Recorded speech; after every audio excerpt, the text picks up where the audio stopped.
मंजिल ने हौसलों से कहा कि तेरे बस की बात नहीं, और हौसलों ने मंजिल से कहा कि चल झूठी, तेरी इतनी औकात नहीं। हेलो दोस्तों, स्वागत है आप सभी का हमारे वीडियो चैनल सक्सेस क्लासेस 3.0 में।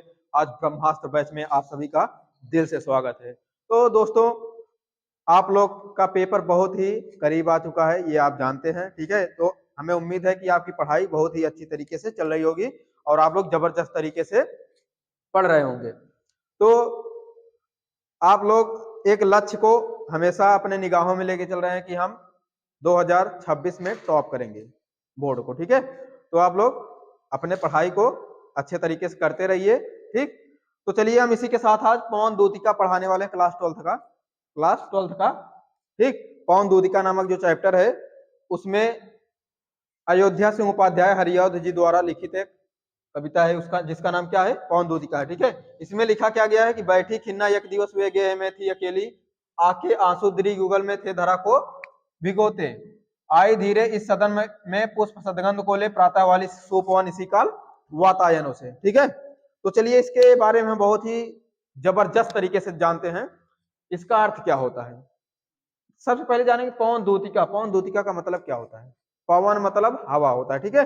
दूतिका मतलब दूत। हवा को दूत बना करके कौन, श्रीमती राधिका जी कुछ उससे कहना चाहती है। अब क्या कहना चाहती, आगे देखिए। बैठी खिन्ना यक दिवस वे गेह में थी अकेली।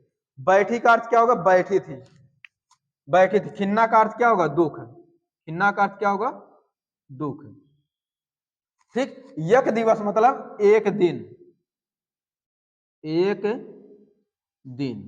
ठीक। वे गेह में थी अकेली, गेह का अर्थ क्या होगा, घर में, ठीक है। थी अकेली अर्थात इसका कहने का मतलब होगा कि एक दिन श्रीमती राधिका जी अपने घर में अकेली दुखित मन से बैठी हुई थी। एक दिन श्रीमती राधिका जी अपने घर में अकेली दुखित मन से बैठी हुई थी। आगे देखिए, आके आंसू दृग युगल में थे धरा को भिगोते, ठीक। आके मतलब आ रहे थे, आंसू मतलब जो नेत्र से आंसू गिरते हैं, ठीक है। दृग युगल अर्थात दोनों नेत्रों से, अथे धरा को भिगोते, ठीक है। और धरा मतलब पृथ्वी होता है, तो थे धरा को भिगोते अर्थात उस जगह पृथ्वी को भिगो रहे थे। ध्यान समझिएगा, आके आंसू दृग युगल में थे धरा को भिगोते, उनके दोनों नेत्रों से लगातार आंसू गिर रहे थे और उस जगह पृथ्वी पर को भिगो रहे थे जिस जगह पर वह बैठी थी। इसका दोनों का समझिएगा। बैठी खिन्ना एक दिवस वे गेह में थी अकेली, एक दिन श्रीमती राधिका जी अपने घर में अकेली दुखित मन से बैठी हुई थी। आके आंसू दृग युगल में थे धरा को भिगोते, और उनके दोनों नेत्रों से लगातार आंसू गिर रहे थे और उस जगह पृथ्वी को भिगो रहे थे जहां पर वह बैठी थी, ठीक है। आगे देखिए, आई धीरे इस सदन में पुष्प सदगंध को ले, प्रातः वाली सुपौन इसी काल वातायनों से। इसका देखिए ध्यान से समझिएगा, इसका जो अर्थ निकलेगा नीचे वाली लाइन से निकलेगा, ठीक। प्रातः वाली सुपौन इसी काल वातायनों से, और उसी समय प्रातः काल की शीतल हवा या सुगंधित हवा पुष्पों का सुगंध लेकर के झरोखों के माध्यम से उनके कमरे में प्रवेश कर रही थी, ठीक।